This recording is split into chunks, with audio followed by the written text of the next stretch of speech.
Welcome to the deep dive. Today, we're tackling arousal theory. Yeah, looking at how our sources suggest our sort of activation level influences motivation and performance. Right, how being pumped up or maybe stressed out actually changes what we can do. Exactly. We're going to unpack the physiology, the psychology. And how it hits focus, productivity. Yeah. What's that sweet spot, you know? hmm That's the key question.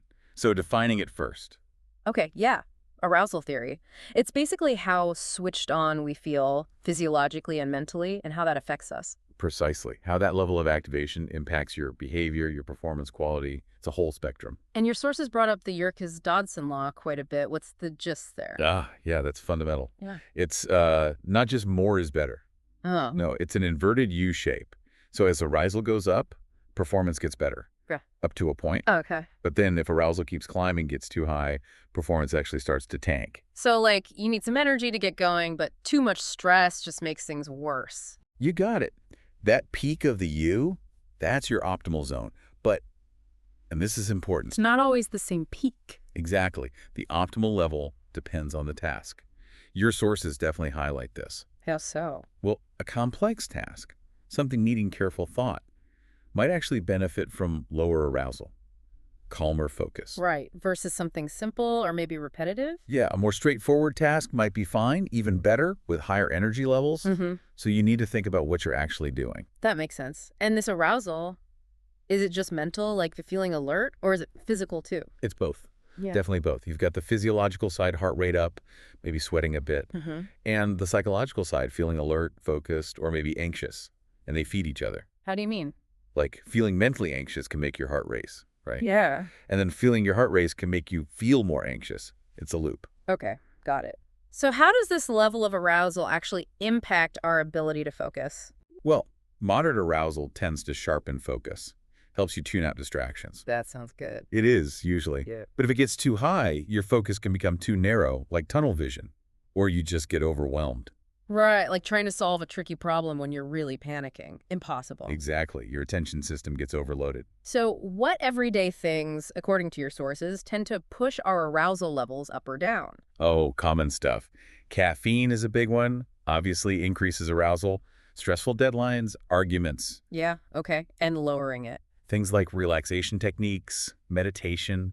Sometimes just being in a quiet space can help dial it down. But it's not one size fits all, is it? Some people seem to thrive under pressure. Absolutely not. Huge individual differences. Personality plays a role, experience. Some people just have a naturally higher or lower baseline or find different things stimulating.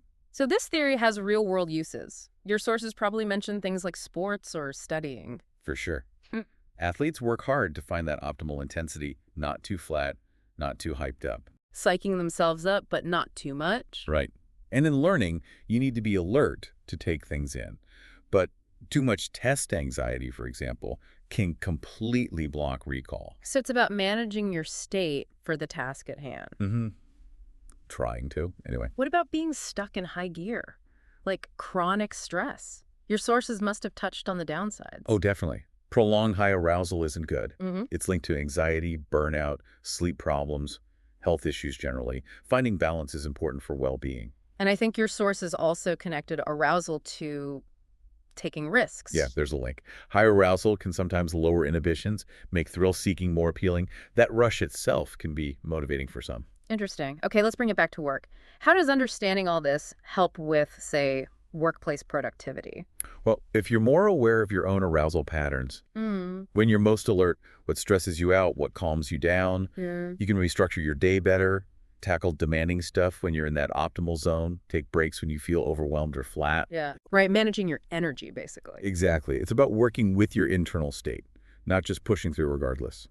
So, wrapping up, arousal is clearly this powerful background force. It shapes focus, performance, even risk-taking. Mm-hmm. And understanding it, like your sources suggest, gives you tools to think about your own performance. It really encourages you, the listener, to think, when do I perform best? What level feels right for different things I do? It's a framework for becoming more intentional about your energy, your engagement. A fascinating deep dive. What other questions does this bring up for you about how our inner world connects with what we achieve out there? Something to think about.